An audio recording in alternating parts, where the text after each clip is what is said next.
पुनर्जन्म यानी इस जीवन के बाद किसी और जीवन की कल्पना।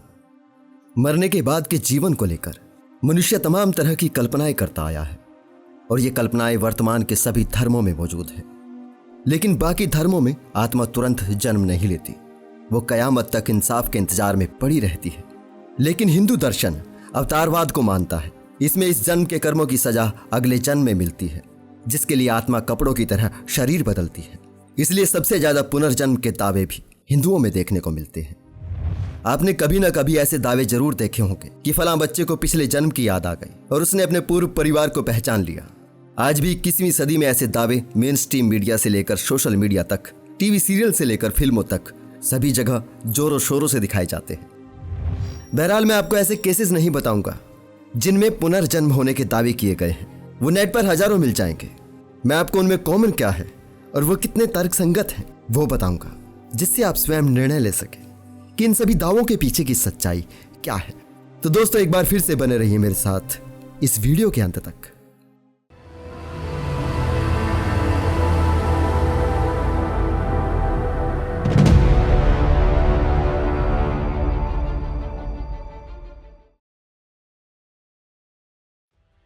हम इंसान दूसरे जीवों से कहीं ज्यादा भावुक होते हैं। हम शुरुआत से ही समूह के आदी हैं। हम सारी उम्र के लिए रिश्ते बनाते हैं। हम सारी उम्र अपने परिवार के लिए जीते हैं। हम सदा चाहते हैं हमारे करीबी हमारे पास रहें और किसी अपने के गुजर जाने के बरसों बाद भी हम यही चाहते हैं कि कैसे भी हो वो हमें एक बार दिख जाए, किसी भी रूप में हमें मिल जाए। जरा सोचिए कैसा महसूस होगा आपको अगर आपके सामने आपका गुजरा हुआ अतीत, जिसके लिए आप जीते थे, वो बरसों पहले मर चुका है, लेकिन एक दिन अचानक से आपको पता चले वो दोबारा जन्म ले चुका है और एकदम जीता जागता हंसता बोलता आपके सामने आकर खड़ा हो जाता है, जिससे आप अपनी सारी पुरानी यादों के बारे में बात कर सकते हैं। हम सभी चाहते हैं ऐसा हो जाए। हम सभी चाहते हैं प्रकृति के नियम टूट जाएं, विज्ञान कई जगह झूठ साबित हो जाए। लेकिन सब हमारे चाहने से नहीं होता, क्योंकि जब भी वैज्ञानिक आधार और तार्किक दृष्टि से ऐसे दावों का निरीक्षण किया जाता है तो ऐसे दावों को स्वीकारने में कई बाधाएं सामने होती है। जैसे पुनर्जन्म के दावों का जो आधार होता है वो होता है यादें। अब यादें क्या चीज है, इसे समझिए। यादें हमारे दिमाग में स्टोर हुई वो बातें होती हैं जो बचपन से ही हम परिवार, समाज, टीवी और मीडिया से देखते, सुनते, पढ़ते हुए बड़े होते हैं। जैसे बचपन में मैंने महाभारत देखा था तो मुझे उसके किस्से और किरदार याद हैं। जैसे महाभारत के किरदार अभिमन्यु ने माँ के गर्भ में रहते हुए ही जाना था कि चक्रव्यूह को भेद कर उसके अंदर कैसे जाते हैं। जब अभिमन्यु की माँ गर्भवती थी तो धनुर्धर अर्जुन ने यह किस्सा उन्हें सुनाया था। महाभारत के अनुसार अभिमन्यु ने यह तो जान लिया था कि चक्रव्यूह के भीतर कैसे जाते हैं, पर वो अपने पिता से यह नहीं सीख पाए कि चक्रव्यूह से बाहर कैसे आते हैं, क्योंकि अभिमन्यु की माँ उस वक्त सो गई थी जब अर्जुन उन्हें यह नुस्खा बता रहे थे। महाभारत के इस किस्से से आपको ऐसा लग सकता है कि माँ के गर्भ में पल रहे बच्चे की भी याददाश्त होती है, लेकिन हकीकत इसके उलट है। जो लोग बचपन के किस्से विस्तार से बताते हैं वो असल में ख्याली पुलाव पकाकर परोस रहे होते हैं। क्योंकि मैं लाख कोशिश करता हूँ कि मुझे याद आए मैंने महाभारत से पहले कौन सा सीरियल देखा था, मुझे याद नहीं। हो सकता है आप मुझसे बेहतर याददाश्त रखते हैं, तो याद कीजिए उस वक्त की किसी याद को जब आप 1 या 2 साल के थे और लंगोट गीला किया करते थे। तब ये दुनिया आपको कैसी दिखती थी। हम जानते हैं जब हम गर्भ में होते हैं तो महसूस करते हैं, लेकिन लाख कोशिशों के बाद भी हमें याद नहीं कि हम क्या महसूस करते हैं। अब भला ये कैसे संभव है कि हमें पिछले जन्म का तो सब याद है और इस जन्म का कुछ भी याद नहीं। हकीकत यही है, जन्म से पहले की यादें सहेजना नामुमकिन है, क्योंकि हमारे जहन के जिस हिस्से में बाहरी यादें सहेजी जाती हैं, जैसे मम्मी पापा का नाम, आदतें, मैनर्स, जो भी इन बातों का रिकॉर्ड रखता है, यानी दिमाग का मेमोरी कार्ड, जन्म से पहले गर्भ के भीतर विकसित ही नहीं होता। बच्चे के जन्म के बाद भी दिमाग के इस हिस्से के विकास में वक्त लगता है। इसलिए ही हम सबको बचपन से पहले के कुछ वर्षों की बातें याद नहीं रहती। लगभग 3.5 साल की उम्र के बाद ही जब हम बोलना सीख रहे होते हैं, अधिकतर उसके बाद की ही बातें हमें याद रहती हैं। यानी जब हम जन्मे थे उस वक्त हम बिना सिम कार्ड और बिना मेमोरी कार्ड के मोबाइल की तरह ही थे, जिसकी कोई आइडेंटिटी नहीं थी। उस वक्त हमारी मेमोरी में हमें जिंदा रखने वाली इंफॉर्मेशन, जैसे खाने के लिए रोना और बस एक इमरजेंसी नंबर, कॉलिंग मॉम ही था, जो हमें हमारे माता पिता के DNA से मिला था।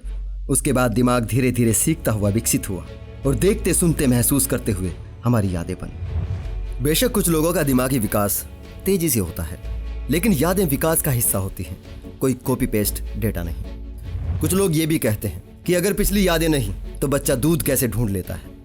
इसका जवाब बेहद सीधा है। हमारे जीन में सबसे पहला गुण ही जीने का होता है। एक सूक्ष्मदर्शी से दिखाई देने वाला, हमारे जीवन की शुरुआत करने वाला स्पर्म भी जीवन के लिए दौड़ता है। हमारा जीवन कोशिकाओं के जन्म लेने और नष्ट होने पर निर्भर है। कोशिकाओं के जन्म की दर जब मृत्यु दर से ज़्यादा होती है तब हम बचपन से जवानी की ओर जाते हैं, और जब कोशिकाओं की जन्म दर कम हो जाती है और मृत्यु दर बढ़ जाती है उसे हम बुढ़ापा कहते हैं। क्योंकि हमारे दिमाग के अंदर भी कोशिकाओं के बनने बिगड़ने का खेल सारी उम्र चलता है, और इसलिए ही उम्र के आखिरी पड़ाव पर हम अक्सर चीज़ें भूलने लग जाते हैं, और एक वक्त पर आकर कोशिकाओं के बनने बिगड़ने का खेल थम जाता है, जिसे हम मृत्यु कहते हैं। हमारा दिमाग शरीर के किसी भी अंग से सबसे ज़्यादा नाजुक होता है। अगर एक झटका भी इसे सुरक्षित रखने वाले कपाल पर लग जाए तो इसमें गड़बड़ी आ जाती है, याददाश्त चली जाती है, इंसान कोमा में चला जाता है, कई कंडीशन में इंसान मर भी जाता है। मृत्यु चाहे अकस्मात हो या उम्र के आखिरी पड़ाव पर, हमारी सारी उम्र की यादें जिन कोशिकाओं में थी वो उसी वक्त नष्ट होनी शुरू हो जाती है। हमारे मरने के कुछ ही देर बाद हमारे शरीर में मौजूद बैक्टीरिया अपना काम शुरू कर देते हैं, जिस वजह से डेड बॉडी से दुर्गंध आनी शुरू हो जाती है। उसके बाद जिस दिमाग में हिंदू सॉफ्टवेयर था उसे जला दिया जाता है, जिसमें मुस्लिम सॉफ्टवेयर था उसे दबा दिया जाता है। एक धुआं हो जाता है और एक मिट्टी हो जाता है। अब आगे जाने के लिए ऐसा कुछ नहीं बचता जो आगे किसी और बॉडी में ट्रांसफ़र हो सके। जो था इसी शरीर में था, जो जन्मा था इसी के भीतर खत्म हो गया। लेकिन बात यहाँ पर खत्म नहीं होती, क्योंकि अभी भी एक ख्याल है जो हमारे दिमाग में कौंध सकता है कि यादें तो अभौतिक हैं। जो नष्ट हुआ वो भौतिक जिस्म था। भौतिक चीज़ें नष्ट हो सकती हैं, लेकिन अभौतिक चीज़ें कैसे नष्ट हो सकती हैं? यादें, भावनाएं, भाषा, जानकारियाँ अदृश्य होती हैं। जैसे मोबाइल या लैपटॉप पर रन होने वाला कोई सॉफ्टवेयर अदृश्य होता है। अगर आपके जिंदा दिमाग में ये ख्याल आया है तो पिक्चर अभी बाकी है मेरे दोस्त। जैसे एक अभौतिक सॉफ्टवेयर को स्टोर रखने के लिए ठीक ठाक हालात में एक भौतिक हार्ड ड्राइव, सीडी डिस्क या पेन ड्राइव की ज़रूरत होगी, और उसके बाद भी कभी कोई सॉफ्टवेयर खुद आपके लैपटॉप से अटैच होकर रन नहीं होता, उसके लिए भी एक भौतिक वाहक की ज़रूरत होगी, जैसे कि आप। अगर आपको लग रहा है वो भौतिक वाहक आत्मा है तो फिर आप बहुत ही मासूम हैं, क्योंकि आत्मा अभौतिक बताई जाती है। असल में जिस चेतना को हम आत्मा समझते हैं वह वास्तव में दिमाग से ही उत्पन्न होती है। दिमाग से अलग उसके अस्तित्व का कोई प्रमाण नहीं। चेतना अभौतिक है, लेकिन उसका कारण भौतिक दिमाग ही है, कोई आत्मा नहीं। बिल्कुल वैसे ही जैसे आपके लैपटॉप और मोबाइल पर रन होने वाले प्रोग्राम यानी ऑपरेटिंग सिस्टम का कोई भौतिक अस्तित्व नहीं होता, लेकिन उसके अभौतिक अस्तित्व का कारण भौतिक लैपटॉप या मोबाइल ही है।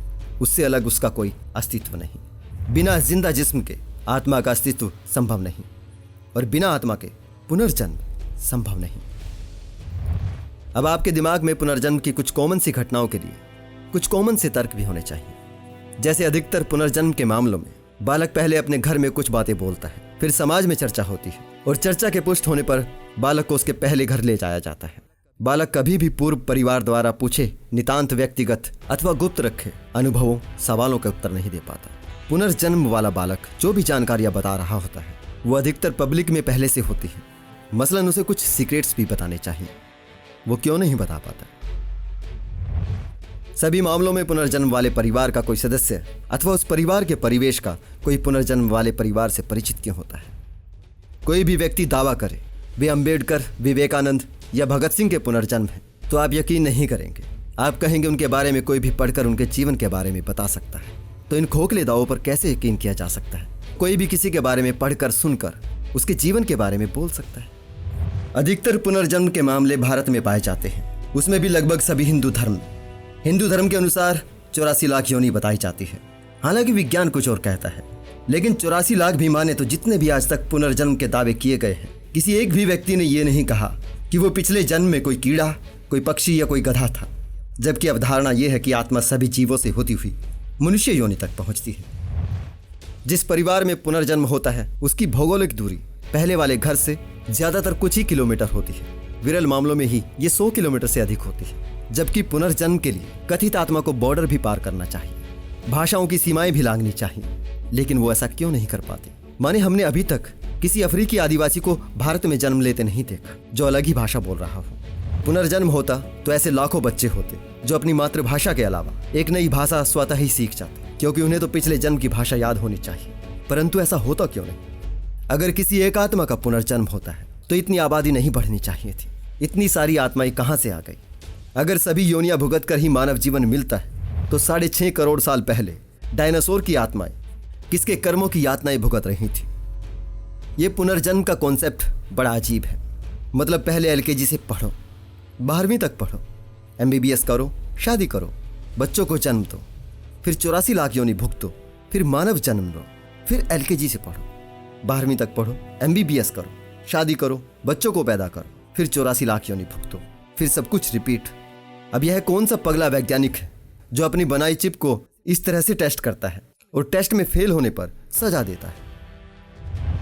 कुल मिलाकर बहुत सारे फैक्ट हैं जिन पर पुनर्जन्म और उसके लिए किसी आत्मा के होने के दावे खरे नहीं उतरते। लेकिन पुनर्जन्म के दावे अभी जिंदा रहेंगे, क्योंकि टीवी, मीडिया, न्यूज़पेपर, यूट्यूबर्स सब जानते हैं उनके पाठकों, उनके दर्शकों को क्या सुनना पसंद है और क्या नहीं। वो जानते हैं मरने के बाद की कल्पना में जीने वाले लोग वर्तमान में जीने वालों की अपेक्षा अभी ज़्यादा है, इसलिए वो उनके विश्वासों के अनुरूप ही सामग्री उपलब्ध कराते हैं। यही हर तरह के धंधे का नियम है, जिसमें ग्राहक के स्वार्थ में ही दुकानदार का स्वार्थ सिद्ध होता है, और इन सब मिले जुले स्वार्थों का खामियाजा अति आस्तिक कमजोर मन के लोगों को भुगतना पड़ता है। इसका सबसे भयानक उदाहरण हमने बुराड़ी की घटना के रूप में देखा था, जब नई जिंदगी और किसी चमत्कार की आस ने 30 जून की रात एक ही परिवार के सभी 11 लोगों की जिंदगी ली थी। और उस केस की जांच अभी चल ही रही थी कि सोशल मीडिया पर एक फोटो इस मैसेज के साथ वायरल हुई कि उस परिवार के सभी 11 लोगों का पुनर्जन्म हो चुका है। बाद में पता चला वह तस्वीर बहुत पुरानी है। वो 11 बच्चों की तस्वीर एक प्राइवेट हॉस्पिटल की थी, जो 2011 की तारीख को इच्छा अनुसार करवाई गई डिलीवरी से जन्मे टेस्ट ट्यूब बेबीज की थी। और बात आई गई हो गई, लेकिन किसी ने भी इसके पीछे जो मकसद था उस पर बात नहीं की। यही होता है, अंधविश्वास फैलाने वाली खबरें खूब चलाई जाती हैं, लेकिन जब उनके खुलासे होते हैं तब उन पर बात नहीं होती। एक आस्तिक मन अपने अंधविश्वासों को सही साबित करने के लिए हजारों कुतर्क खड़े करता है, हजारों ऐसी घटनाओं को पुनर्जन्म के साक्ष्य के रूप में प्रस्तुत करता है। जरा विचार करने की कोशिश कीजिए, एक पढ़ी लिखी फैमिली ने भी आत्मा और पुनर्जन्म के पक्ष में इसी तरह के किस्से ही तो पढ़े होंगे। इसी तरह के कई सारे किस्सों ने उनके विश्वास को अंधविश्वास में बदला होगा, जिसकी परिणति ही वो घटना बनी थी। जिस दिमाग से आप चीजों को समझते हैं उसी दिमाग में ये समझ भी होनी चाहिए। आपकी बुद्धि कभी कभी आपको बेवकूफ बना देती है, और इसलिए ही कुछ शातिर बुद्धि वाले लोग स्वर्ग, नर्क, मोक्ष, आत्मा, पुनर्जन्म की कल्पनाओं से आपको सदियों से मूर्ख बना रहे हैं। मूर्ख बनना बंद कीजिए, अपने इन अंधविश्वासों को त्याग दीजिए, इसी में मानवता की भलाई है। किसी ने कहा है आपके पास 2 जीवन होते हैं, दूसरा जीवन तब शुरू होता है जब आप समझ जाएं कि आपके पास एक ही जीवन है। इतनी सी बात है, समझ लीजिए, आपका इसी जन्म में पुनर्जन्म हो जाएगा। आज के लिए इतना ही दोस्तों, जल्दी ही मिलते हैं किसी और ऐसे ही वीडियो के साथ। खुश रहिए, जिंदाबाद रहिए।